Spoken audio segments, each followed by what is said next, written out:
안녕하십니까, 박배웅입니다.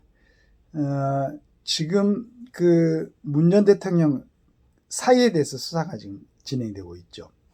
그래서 이제 그건 저런 부분이 왜 지금 그 말들이 많고 문제가 참 있었는데도 불구하고 저 수사가 진행이 안 되는가 하는 의구심을 뭐 2년이 넘게 국민들은 갖다 지켜보고 있었죠. 드디어 이제 가닥을 잡아가는 것 같습니다. 문재인 전 대통령의 사이였던 서모 씨의 항공사 특혜 채용 의혹을 수사 중인 검찰이 딸 다혜 씨에 대한 압수수색 영장에 문 전 대통령을 피의자로 적시했다.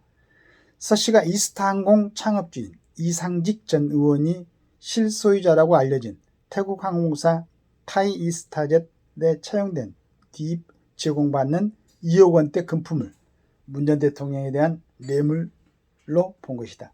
문 전 대통령 측근들은 정치보복이라고 반발하지만 채용 과정이 의문투성이라 엄정 수사가 불가피하다고 본다.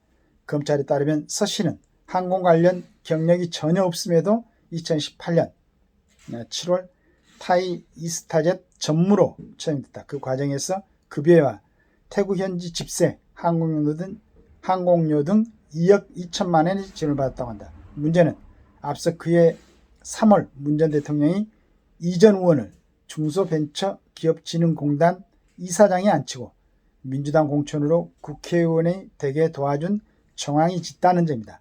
앞뒤 사항을 종합해보면 딸 부부에게 특혜를 제공한 이 전 의원에게 이러이러한 혜택을 줬다는 의심이 된다. 게다가 이 전 의원은 문정권 시절 이스타항공 회사 돈 수백억 원대 횡령 배임 혐의를 받고 있음에도 1년 넘게 수사를 피할 수 있었다. 이상직 이걸 말하는 거죠. 이 또한 문 전 대통령이 뒤를 봐주고 있다는 소문이 적지 않았다. 문 전 대통령은 울산시장 선거 개입 사건 등 자신이 연루된 의심을 받는 사건에서 측근들이 줄줄이 구속됐음에도 이렇다 할 유감 표명조차 하지 않았다. 하지만 이번에 피의자 신분이 된 만큼 어떤 형태로든 조사를 받을 수밖에 없게 됐다. 임종석 전 비서실장과 조국 혁신당 대표 등 이번 사건과 관련해 소환된 인사들은 진술 거부권을 행사하고 있다. 문정부 청와대와 내각 출신 더불어민주당 의원들은 어제 단체로 수사 규탄 성명까지 냈다. 조 대표는 전직 대통령을 3년째 수사하는 듣도 보도 못한 상황이라고 거세게 반발했다. 4년 6개월 동안 대통령 감옥에 있던 대통령도 있었죠. 그러나 두 전직 대통령을 감옥에 보낸 문정권의 핵심 인사들이 할 말이 아니다. 문 전 대통령도 떳떳하다면 검찰의 요청이 있을 때 당당하게 조사에 응해야 한다. 난 참 우리 보통 보면은 그 지금 국회의원들하고 나온 분들 보면은 그래도 뭐 우리 이 대통령은 중앙대학 출신이죠. 문 대통령 전 대통령은 경희대 출신이고 그래도 많은 사람들이 뭐 서울대, 연대, 고대 서울 안에 있는 대학을 다 졸업하고 많은 주변의 기대를 갖고 뭐 국회의원도 하고 대통령도 하고 했습니다. 그런데 나는 그 균형적인 사고 판단이 좀 안 하겠죠.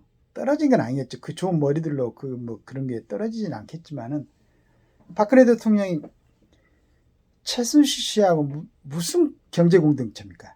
말도 안 되잖아요. 그러면 최순실 씨가 어떻게 국정농단을 했습니까?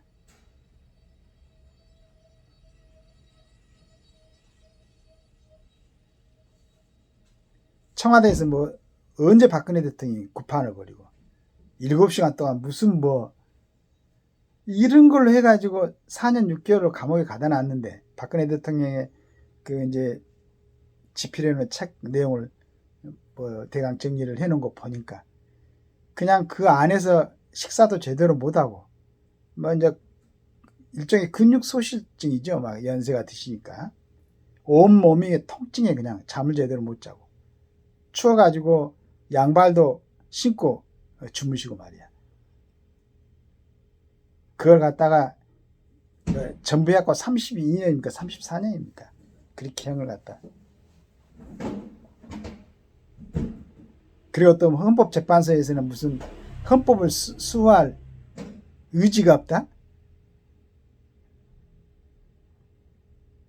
헌법을 수호할 의지가 없는 것은 헌법에서 정확하게 명시된 헌법에 진짜로 감고 있는 함축하고 있는 그 의미를 제대로 해석치 못하는 사람들이 머리가 나쁜 건지 그걸 알면서도 그대로 적용시킨 건지 그 사람들이 의지가 없는 거지.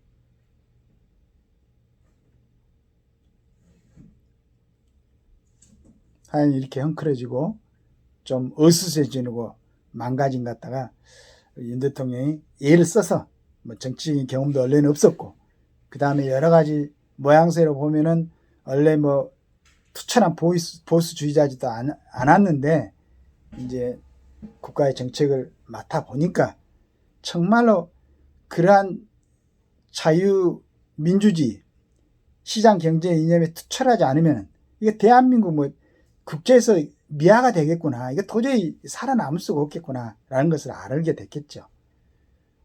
그래서 이제 지금은 하나하나 가닥을 잡아가고 있는데, 이게 지금 요 근래에는 이제 이걸 의료 계획을 마치고 나면 다른 부분에 대해서도 이제 그 생각을 하겠지만은 의료 계획은 정말로 지금 아주 그 신중하게 잘 접근하고 있는 것 같습니다. 그 다음에 대상자인 그 우리 의사 선생님들한테도 여러 가지 조건을 제시해가지고 이렇게 하고 있는 것 같아요.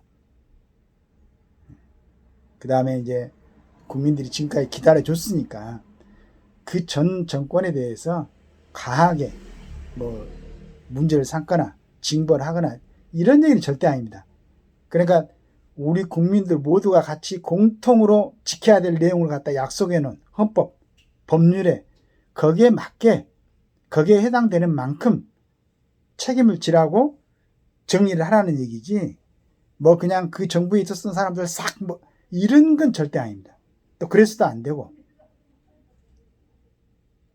정확하게 거기에 맞게 그렇게 해가지고 국민들이 답답해하고 억울하게 하고 정말로 균형이 맞지 않다고 생각하는 그러한 갖다가 우려를 항상 가슴에 쌓고 있어가지고 이제 그렇게 되면은 지금 정부에서 뭘 해도 원래 투표를 해가지고 윤석열을 지지하고 윤석열을 대통령으로 뽑아줬던 사람들도 다 돌아서는 거죠. 지금 많이 돌아섰죠. 특히나 대구 경북 지역 같은데. 지금이라도 뭐 일부 어떤 뭐 팬덤화되어 있는 막 그러한 사람들을 이끌고 있는 사람들이 그 사람들이 하는 얘기를 갖다가 국민의 뜻, 국민의 뭐 이런 소리를 하는데 그래도 통치자라면은 국민들이 가슴에 갖고 있는 또 혹시 국민들이 어떤 생각을 갖고 있더라도 그래도 국가를 책임진 통치자들은 좀 통찰력이 있어야죠. 우리 이승만 대통령이나 박정희 대통령처럼 지금은 내가 다수의 국민들로부터 어떤 질타를 받고 원망을 듣고 하더라도 향후에 우리 후대들에게 정말로 살기 좋은 나라를 만드는 데는 꼭 이걸 해야 되겠다. 이런 결심이 선다면은 가감하게 추진할 수 있는 그런 결단력이 있어야 되겠죠. 그래서 아까도 거듭 얘기했지만은 기존의 정치인들한테 과하게 뭐 책임을 묻는다는 게 아니고 헌법과 법률에 의해서 정확하게 규정되어 있는 만큼 그러나 빠뜨리지 말고 죄를 지었으면은 실은 어떻게 보면은 그 참 고위층에 있어갖고 국민들한테 많은 영향을 준 사람들은 정말로 스스로 조심해야 되겠죠. 자성하고 자숙해야지. 지금 뭐 그 여기 문다의 남편 이런 사람들한테 수사 들어간다고 하니까 뭐 할 말이 있는 사람들이 뭐 얘기를 하는 것 같은데 조용하게 지켜보고 진실로 그 진실을 갖다 얘기하고 그 부분에 대해서 대가를 치르고 죄도 없는 박근혜 대통령 감옥에 이어가지고 그 고생을 시키고 본인들은 눈에 뻔히 보이는 그러한 잘못들이 있는데도 불구하고 죄를 받지 않겠다면 그건 좀 균형이 맞지 않잖아요. 그리고 그 대상자들이 우리처럼 서민들이 아니고 전부 능력이 있는 사람들이잖아요. 돈 써서 변호사도 될 수 있고 자기 돈도 많이 있고 들어가서 1년 있다 나와도 살아가는데 문제가 없고, 그러니까 정직하고 솔직하게 자기들 죄에 대해서 그만큼 대가를 치르고, 그 치르고 났는데도 나는 정말로 국민들을 위해서 헌신하고 싶다, 국가에 충성하고 싶다, 그때 다시 나오면 되잖아. 그렇게 되기를 기대합니다. 감사합니다.